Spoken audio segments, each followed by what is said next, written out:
যদি বাজেট হয় 10 থেকে 12,000 টাকা, আসলে এই ফোনটা আপনার অবশ্যই কেনা উচিত।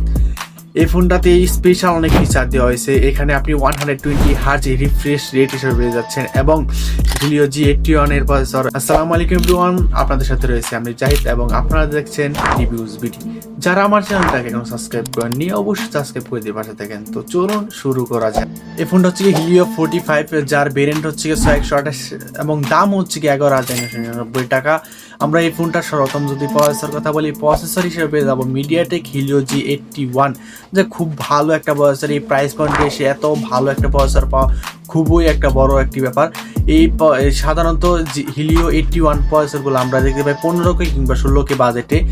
এবং এই ফোনটা যদি আমরা ডিসপ্লে কথা বলি তাহলে ডিসপ্লে হিসেবে পেয়ে যাচ্ছেন IPS দেওয়া হচ্ছে 6.67 ইঞ্চি HD+, যেখানে আপনারা এই প্রাইস পয়েন্টে এসে ঠিকঠাকই আছে এবং যা হচ্ছে 120 হার্টজ যা রিফ্রেশ রেট হিসাবে পেয়ে যাচ্ছেন এবং যা পিক ব্রাইটনেস রয়েছে 450 নিটস। এই প্রাইস পয়েন্টে এসে এখানে আপনার কমপ্লেন করার কোনো প্রশ্ন আসে না ডিসপ্লেতে। আমরা যদি এই ফোনটার ক্যামেরা হিসেবে বলি তাহলে ক্যামেরা হিসেবে পেয়ে যাচ্ছেন 50 মেগাপিক্সেল ক্যামেরা, যা হচ্ছে 1.8 উইড অ্যাঙ্গেল এবং যার ইমেজ রেজোলিউশন হচ্ছে 8150x6150। AI মোডটা পাচ্ছেন, এটা এই প্রাইস পয়েন্টে আসলে সচরাচর পাওয়া যায় না, এই ফোনটাতে আপনি পেয়ে যাচ্ছেন। এবং আপনারা দেখবেন যে সেলফি ক্যামেরা হিসেবে পেয়ে যাচ্ছেন 32 মেগাপিক্সেল।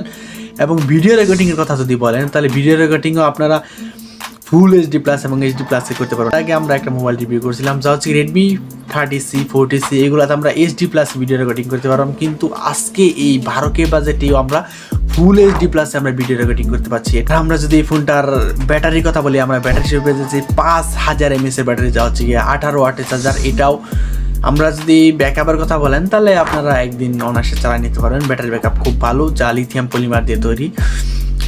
এখানে আপনারা অনেকে বলতে পারেন যে 18 ওয়াট চার্জার কি খুব কম? না, এই প্রাইস পয়েন্টে এসে আপনার কোনো এখানে কমপ্লেন করা আশা করি, আমি যে মনে করি যে এখানে কমপ্লেন করা কোনো উচিত কিংবা যুক্তিগততা আমি তেমন দেখি না, কারণ প্রায় 12K বাজেটে বাজেট কিং বলে আমি এখানে গণ্য এবং বিবেচনা করলাম এই ফোনটাকে।